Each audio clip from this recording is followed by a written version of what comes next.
probably know the kōrero about this place, eh? Tapuaeharuru was its original name. They called it Redown, I think. Oh no. What was this? It had some name, probably usually get the conquerors' named it after them. But the main thing with this whole space was that it returned to Tapuaeharuru, which was the original name. When you take the name of something and change it, you change its frequency, its whole meaning goes, and its whole jurisdiction, and that's what this was about. So Tapuaeharuru is the name of this. It returned. That was one of, even just getting that would have been enough. But then them wanting to modify it out, they asked King Pitiroi. Yeah, one of the relations, and Kingi come up with the concept of these po, and each of them represent an awa, and of course the pattern on it will represent heaps too. Pity you didn't give him a call and tell him, "Frank, I'm going down, see you there." So only Kingi could go into the depths of those. Each pattern, water runs down them too. Yeah, we see. And they've got certain hours on the back. All I was told to do was they needed 4 po, and that's this one, that one, and these. So ngā haue whā. And ngā haue whā, of course, is the 4 winds, the 4 directions, but it also brings in the 4 seasons too, and 4 incarnation cycles, parts of the incarnation cycles. So how we come in. This one would be the earth facing north. On top of the ruru, which is ruruhi. That's one of the old, that's a name for queers. They would call them ruruhi in Taini, different other tribes. So this is done in a style of po whakarai. So you don't even see a face, but there's a face. You don't. It looks like a neck because it is a neck, and this is like a cloak on a sentinel or a guardian, because it is. But because our ancestors were abstract artists, so they didn't do realism. So you don't do 5 fingers and all that type of stuff. They looked at things before it came into the physical world. So they would have 3 fingers, things that aren't even truly formed yet. Because that's what really mattered to them, was that's the cause of this, what we're seeing here. This is only a physical reality which is an illusional one. So we live in a 7th ray illusion. The 7 rays actually come from Tamanui Te Rā. Even though we can't see Tamanui Te Rā, that light allows us to see this illusion. But the cool thing is that we all see the illusion and we see nearly the same thing. But we can all say that we're here and there's a tree. But pretty awesome how we all have that same illusion, because all of this is, that's all it is. Yeah. So this one, earth, and the earth element, so each of these have an element aligned to them. So the earth element, of course, the earth element would represent physical, even physical matter. The earth element would represent the force that holds the atoms together, which is what we're made of, just atoms, and they're all buzzing, spinning so fast. But then since our consciousness is low and our mind is on a low level, we look solid, but really we're just vibrating so fast or so slow, which this is vibrating slow. So that's what the earth element represents. The earth element represents practical application. And the earth element represents solidation. So all of these 4 elements are a part of us. That's how we're able to live, have life. You can't have life without them. So we have earth, we have water. The water has a whole nother set of representations. The fire element over there, and then the air element. The air element's over there because that's where our sun rises. When our sun rises, then we have the world of light. But it's that space in between. All of these. It's also a calendar as well, because when you have the 4 elements, each element has 3 months attached to it. All 3 houses, like if you're Gemini, any of those houses, any of those star signs, these 3 of those star signs belong to one of these elements, and you'll belong to one of those elements. That's not 2, because you can cross over and be born in between. So without these, it's calendar as well. And if you are earth element or born in the water element, it's handy to know the fire element, because that's the balance. And if you're earth element, it's handy to know about the air element, because they're one is masculine and one is feminine, so they balance one another out. So if you're too hot, too angry, all of that stuff, you don't need more fire. What you need is some water, so you can look at the water element and pull from that and help calm that. Yeah. So, any questions? Just ask any questions if you have any. Just so I can not this. Actually, there's a tawa shell there that you'll see one opposite it on the other side too. That symbol represents eel, which eel. If you don't know what eel is, because in the old days we never had an old white man god with a beard gonna strike you down in the clouds, and when you be naughty, when Sari be's naughty. Yeah. So we never had that concept of old man god in the cloud. Whatever.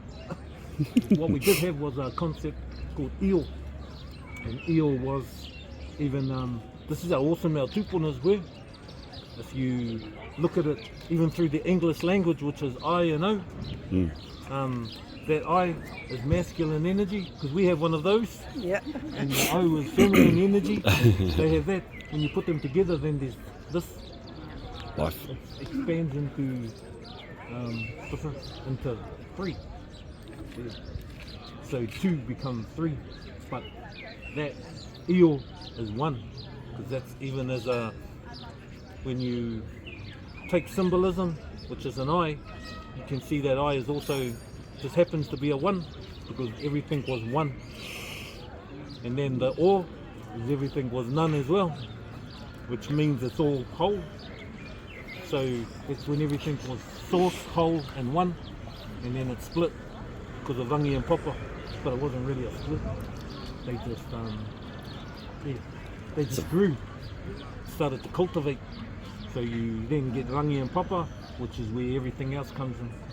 And then after rangi and papa come their first child, tamaariki, and that's the same as ours. Yeah. Cool. Massive. So even if I just did that, that one symbol there with the shell, because that's going, looking outwards, they go, oh, is it looking out or what's it on? I go, out in. On the opposite side. Yeah. So that's going all the way into the pose, and each of them have that symbol of eel, because without eel there is nothing, because eel is nothing. Yeah. So even if I did that, that would be enough. But everybody wants heat. I could have just did that and it would have been, man, that means it all. The whole lot is right there. Yeah. Yeah, so Po Whakarai is the name of these. Po Whakarai. Yeah, they have a head. It's a sentinel, an ancestor. You don't need to know its name or know what it looks like. Just know that they're there watching. And that's the kore. Yeah. So 4 of those, 4 elements, 4 directions, 4 seasons. Each of them have a season aligned too. So everything is multifaceted. Instead of just having, no, that means this. There's always a door left open. And that door's left open for the observer too, for like our tamariki to look at it and see something and go, yeah, man, I reckon that represents this. Yeah, it does. So I don't close it off to only what I'm thinking or feeling. I just leave the door open so that everyone can go, yeah, I reckon that means this and so. Any questions?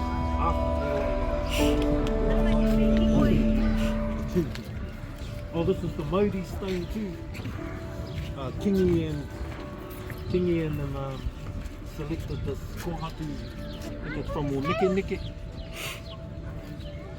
or Niki Niki is one of the hot streams that runs down past Waipahu, past the marae. Oh, yeah. So hence its colour. The other kohaki that looks similar to this is along the lakefront here where there's the tuahi of Ngātaruirangi.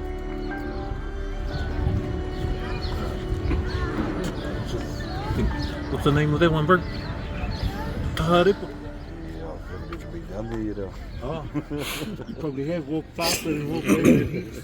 But yeah, so one of our ancestors, Ngātaruirangi, when he come on our kanu called Te Ātea, they landed over in the east coast. And Ngātaruirangi was the spiritual navigator. We had other ancestors on there too, but everyone always tries to grab the highest one and go, and raise him up. We had other ones, Tia. Tia was another ancestor on there. He's the man too. Tamata Kapua was the captain.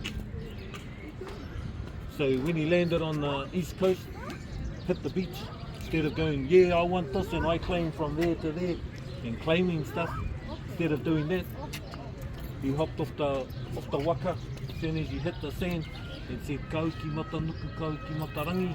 I am here where unknown earth surrounds me, I am here where unknown sky is above me. Kau ki tēnei whenua he whenua, maue kai te manawa o tau hōu. I am here at the resting place for my descendants. O spirit of the land, the humble stranger offers his heart as food for thee. Me. But that's how they thought. No doubt, the fellas tūpunas are exactly the same from Kahumuni. All the ones from over there, that's the way they roll. They sort of make us look, I don't know, dumb, but just the way they spoke, they were poets and they didn't even know it. Yeah. So Ngātaruirangi, those were his words, and it gives a good idea of how they thought, their mindset. And then he came all the way through here and named all of these places. Upon coming through, all the way through from Maketu, Rotorua, Orake, Korako, Wairake, here, he ascended a maunga over there, called Tauhara. He would always go up, because I don't know if you know, our ancestors used to call certain mountains or maunga, they would call them Te Whare o Toka. So they were the houses of stone, because whenever they wanted to ring their cousin, they had no cell phones. So whenever they wanted to connect up with their cousins up north, or Aue Waikare Moana down south, they just would go up to the maunga, to the Whare Toka, park up on a certain rock, do a certain karakia and incantation, and then they could just like a cell phone, their cousins. Yeah. They call it the internet. That's what our people have done. Internet. Yeah. So and that's how our tūpunas were. They understood how papa worked. Papa, people go, the earth. But when we say papa, that's Mother Earth or Earth Mother. And she has physical form. And that's we get a lot of that form from her. We're made up of her, which is the earth element, the physical element. But the second element is the wairua, which is the water, with 70% of that. But there is no life without the breath or the air. So those are what my elders and my teachers called the three essence of life.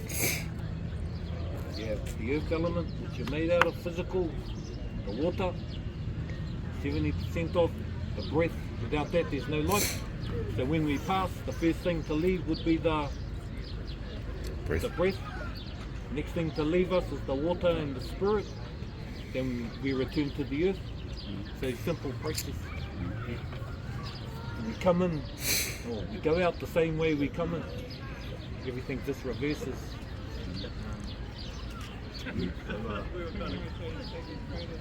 So that, you could say that. Instead of being up on the maunga, you could also satellite to certain points too. There's a place over here called the Tauhara Centre, and that's where another gateway is. So instead of actually going up on Tauhara and doing some some stuff, you could go up Tauhara because it has a connection and you can satellite. It is another, what our elders would call waharua. That's why they used to call Tauhara the waharua, because the waharua is a gateway, it's like a portal. Any questions about that? So Papa, they understood Papa has a nervous system like us, and that nervous system is where you get lines of energy crossing one another. When you hop on those lines, you can either draw from or inject in.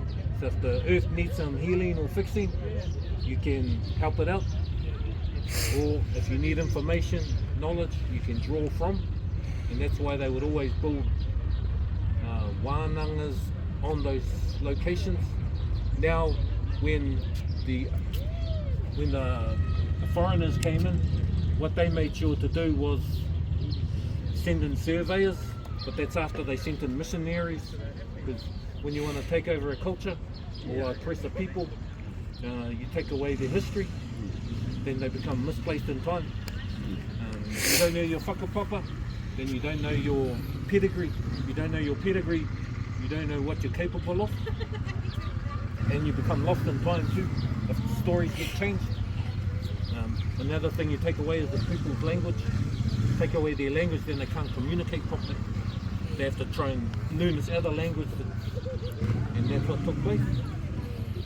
Another thing, you take away their VIPs, which is their values, interests and principles, and take away their psychological factor. That's take away their rituals, ceremonies, then they lack that solid connection, essential connection. And then you superimpose your own over it, which is way sometimes our people are behaving different. Yeah. That they've had layers of stuff placed over, but they'll get through. And it can happen like that to change. So, any questions? Yeah.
there, so birds started turning up too. Heaps of birds. Yeah. Up the top is our kōtuku. So the kōtuku is a significant bird too.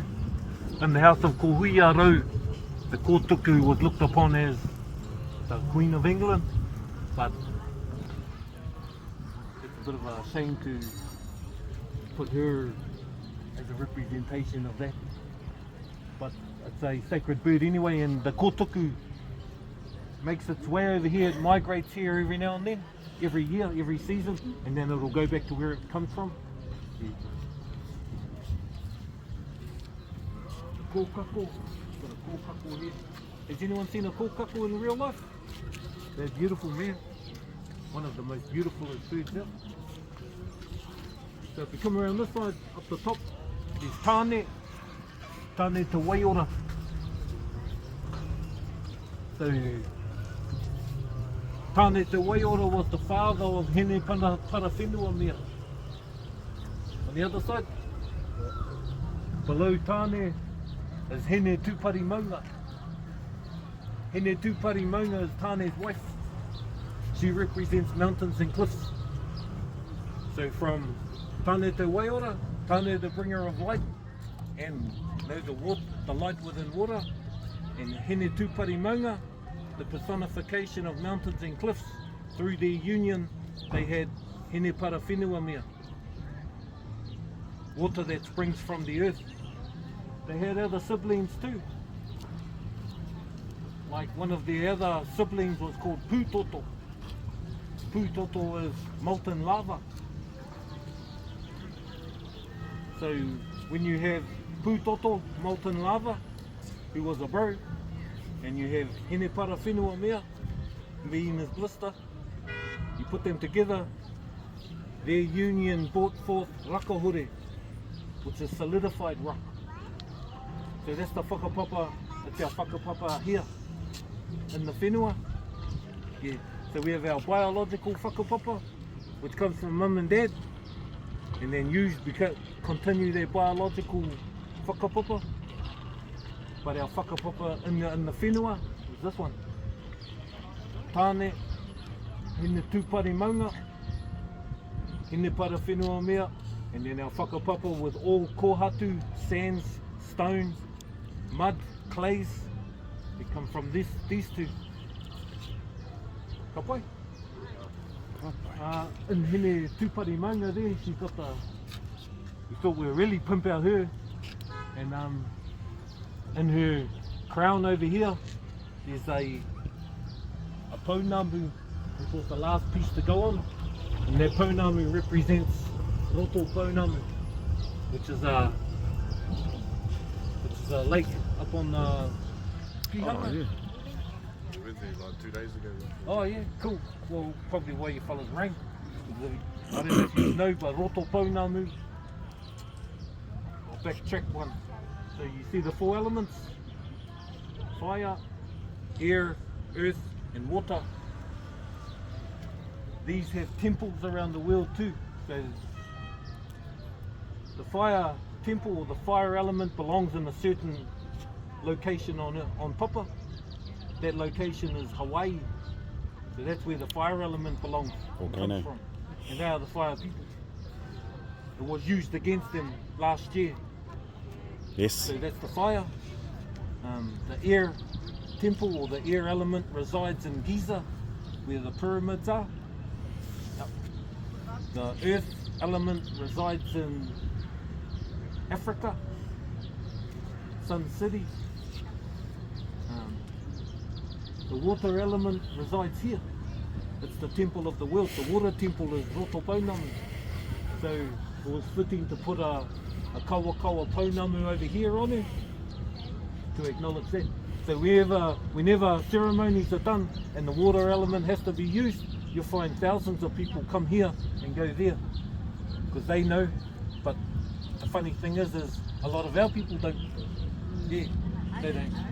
Yeah. And that's probably where you're from. Yeah, I am. Yeah. So we're supposed to be the caretakers of the water element. And we are.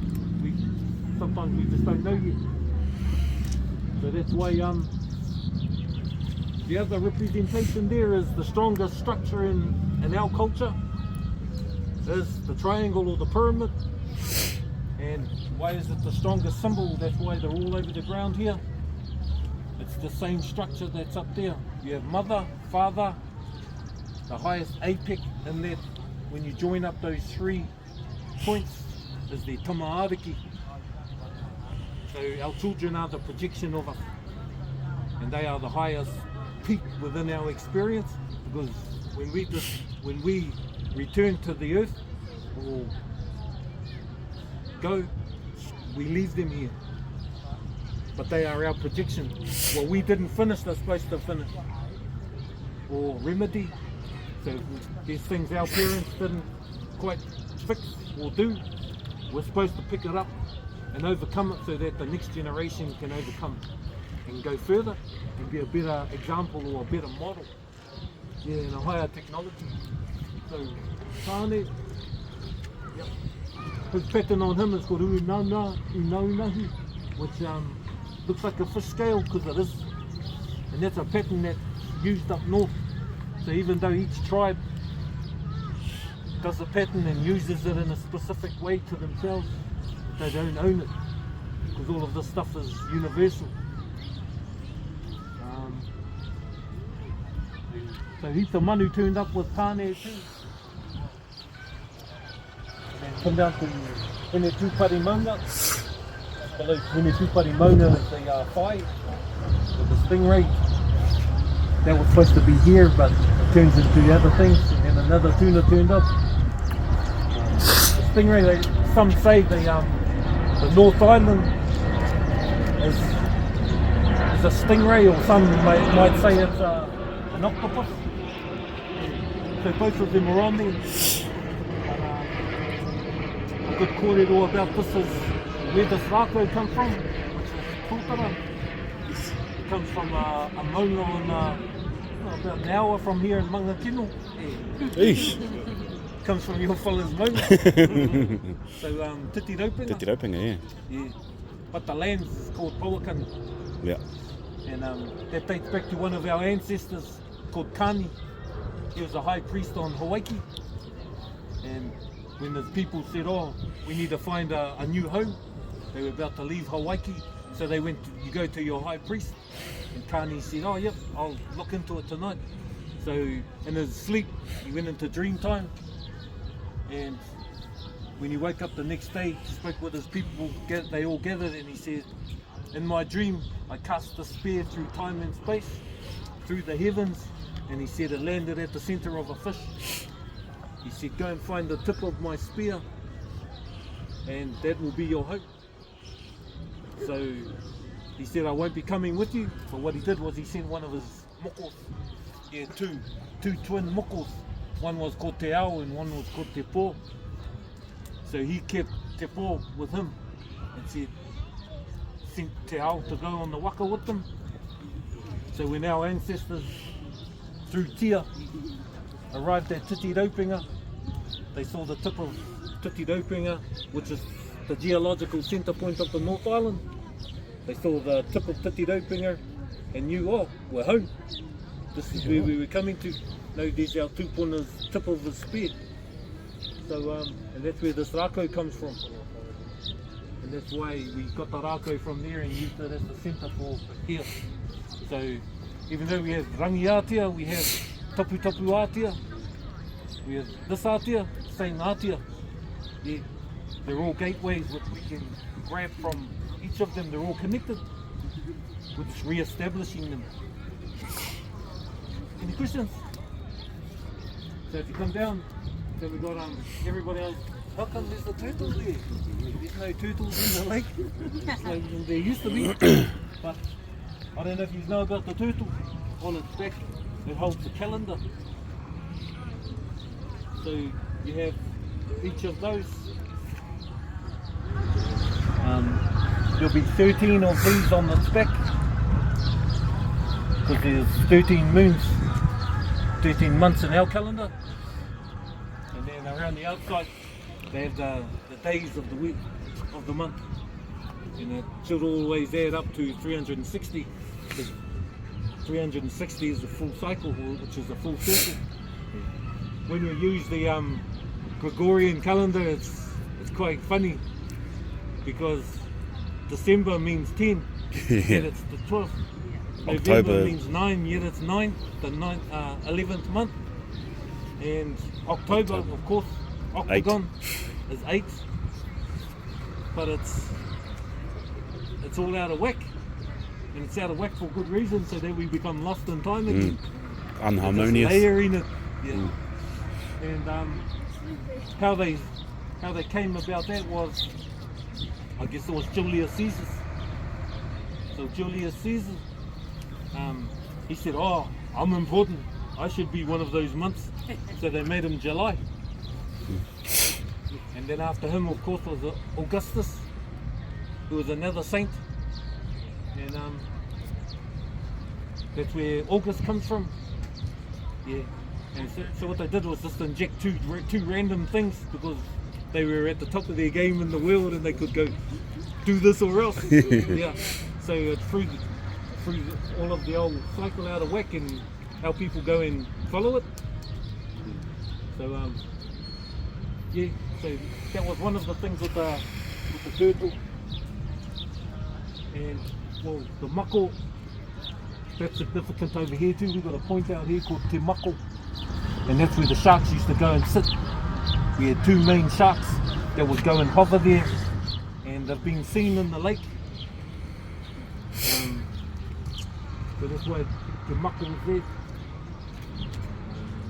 And all of these are there because it reminds us and takes us back to our original jurisdiction, which is called Te Moana Nui a Kiwa.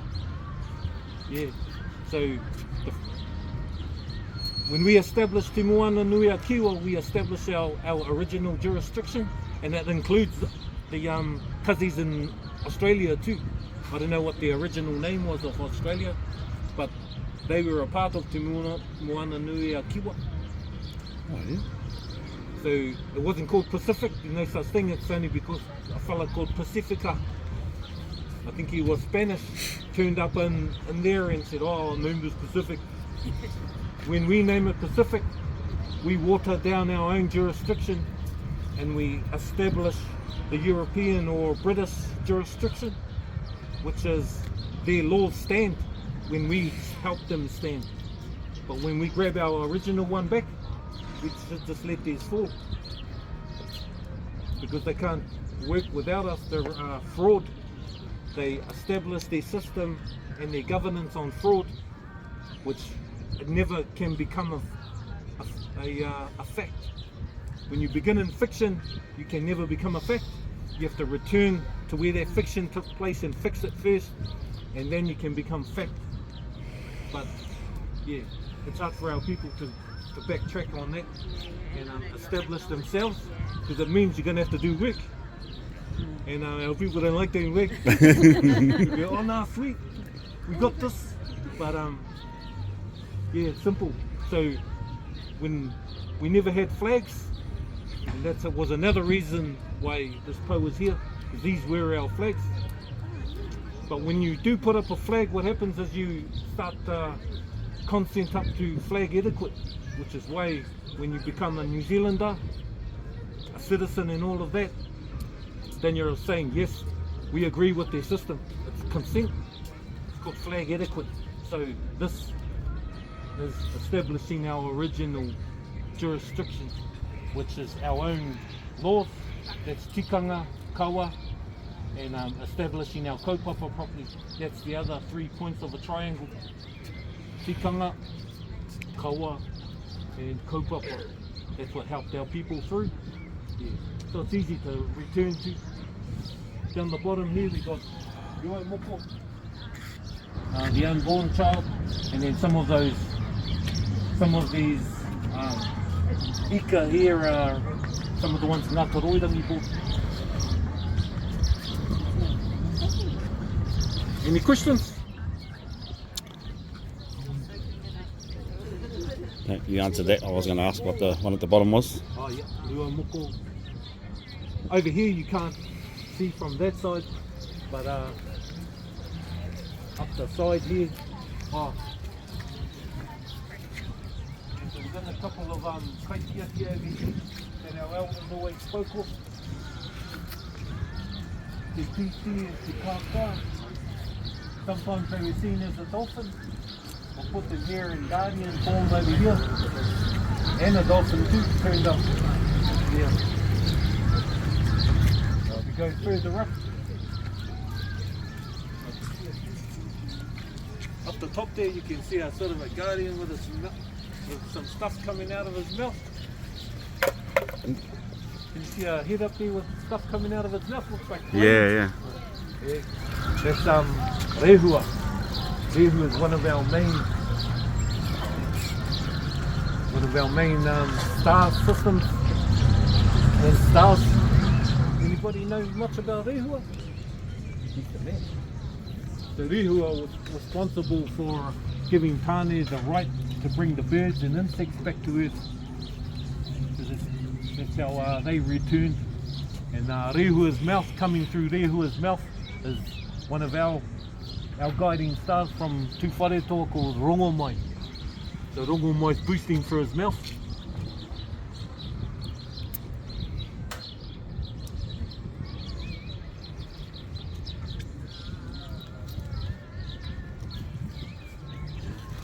Any kōrero or questions about anything?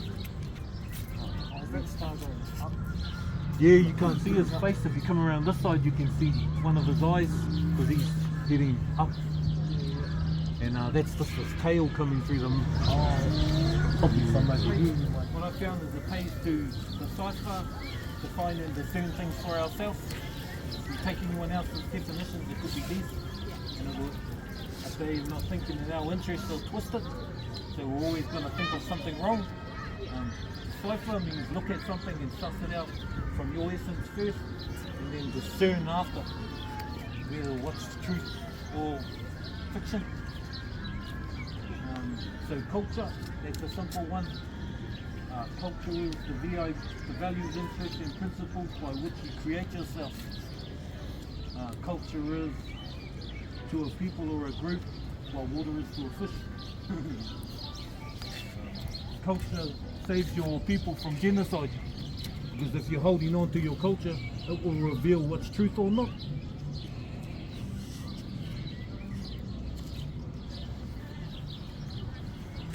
And culture lets you know who your enemy is, because not everyone is a friend.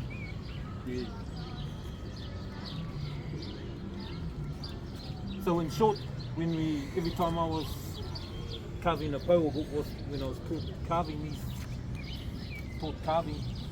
the old fellas just always said, every po you carve is a representation of our connection between rangi and papa. So the po's name, I got the old fellas to carve it, to name it. And they said, what's the po's name? I said, it's yours. No, that's their job. So they called it Te Po Aio, Po Nuku. Aio Nuku, Aio Rangi.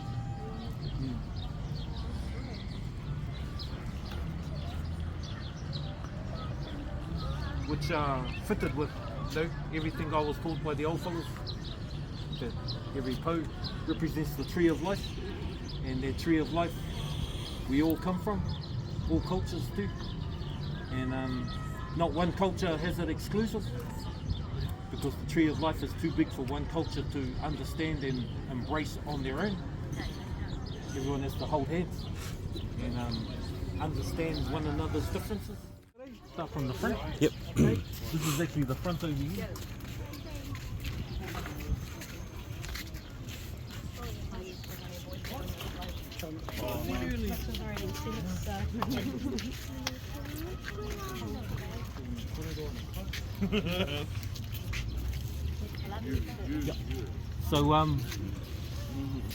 So even though I was supposed to do 4 po, half the way through they said, can you chuck one in the middle? But I couldn't chuck one of those ones in, because those ones can't vary from themselves, because they're actually one. Yeah. So the 4 elements are actually one. When one drops off, the other 3 are useless. Yeah. they're like a true whānau. So this one I said, oh no, I'll carve one for the middle. And I just happened to have a log. So the kōrero here is based on water, on the wai. So Kingi Putirui, he done the rows. Well, there's the Kingi's root. All of these posts. Yeah. So each of those are different awa. And since they wanted one in the middle, we have to look for the source of all awa. And in our culture, up the top is the source of where awa comes from. Up the top you'll see a wahine called Hine Parawhenua Mea. Hine Parawhenua Mea represents water that springs from the earth. Water is a feminine element. The water, the element over here, feminine. The whenua, that's feminine. Fire, masculine. Air, masculine. So they balance one another out. So Hine Parawhenua Mea, water that springs from the earth. Of course, we have some of our people or elders will go, oh, how come that woman and that wahine is on top? Like, because the water flows down, and then it flows down into the lake. So that's how our puna gets full of water. Yeah. And then once it hits the lake, then one of our guardians of the lake, or our kaitiaki, is horo mātangi. So this is horo. Yeah. Any kōrero on horo mātangi, bro? Well, he was, when Kuiwai and Haumaro was coming through, when Tapuaeharuru was on Tongariro, calling out for his sisters to set in fire. They said Te Hoaka and Te Tupu. And I think Horomatangi is the one that carved their road for them to come through. And he resides on this side of the lake in Hekuai. Yeah, so horo mātangi sort of pimped him out with the primo, with the beard. One of the bros was going to bring down, he goes, oh, can one of my mates come down? I've got him on a motorbike, doing some motorbike rides. It was old fella Aquaman, Jason Moore. Oh yeah, well if he comes to the carving sheet, he's carving, he's not going to sit there and watch it. But he didn't come in the end, they had dramas with filming. But yeah, so his beard's all pimped out like water. You can see where his body is wrapped around. Put a fish body on because it'd be a bit stink in the water and you've only got human feet. I'm always looking at things and think, how would I want to be if I was I want a fish body. I want to be able to. So yeah, horo. In between Hine Parawhenua Mea and horo mātangi is the hokiui. It's another one of our symbols with our culture. Even though it's a bird that's extinct, obviously it got called back. One day our people might be able to call it back again, but at the moment they're not flying. There's a little guardian just around here on the shoulder. It's called Matawhero. It's another guardian just down by the control gate. Yeah, it's his domain. So all of these kaitiaki have their own little domains. Any questions? Cool. Is she leaning to the water? Yeah, the log sort of went like this and then it broke into two branches. So that branch that was leaning like that, he just carved it up, carved it and left it like that so it doesn't look too like straight. It's a choice having it all warped out because then it looks more real. And she's got the same sort of mermaid body. She's got a mermaid body and he's got a mermaid body. And the pattern on his arm is a pattern that comes from Raukawa. Raukawa and Tainui. There's the whike over here that represents the whike motori. What's that octopus, that kupe? Whike muturanga. Oh yeah. Some call it whike muturanga, we call it whike nui. So this is the one that shows kupe how to get it. Yeah. So but we have a place out here on one of our bays called whike nui. And that's because that's where that octopus came all the way over. come up the Waikato awa and it rested here, which is whāo enough to the whāo. You'd want to go to the largest freshwater source. Alright. And this, you're going to go into things where It'll fall apart if you're not. non-Māori will find hard to believe. And that's alright. There's another kaitiaki there, you'll see his head on the side, and the tuna is his body. And the kaitiaki is called taupiri. Taupiri come up the awa too, and rests over on the western base. So this is some of the kōrero from the hapu. And other hapu have their own kōrero too. So you can take 10 steps from yourself and you could find a new story, and that's all cool. This isn't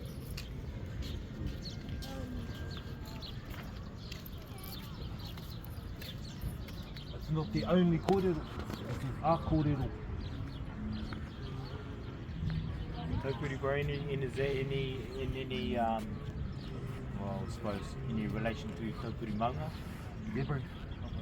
So a rock from Taupiri came up the awa, and it came up the awa, and where it's sitting over in Whanganui, where the geologists tested, and they said, hey, that's the same rock from Taupiri, from the mountain up.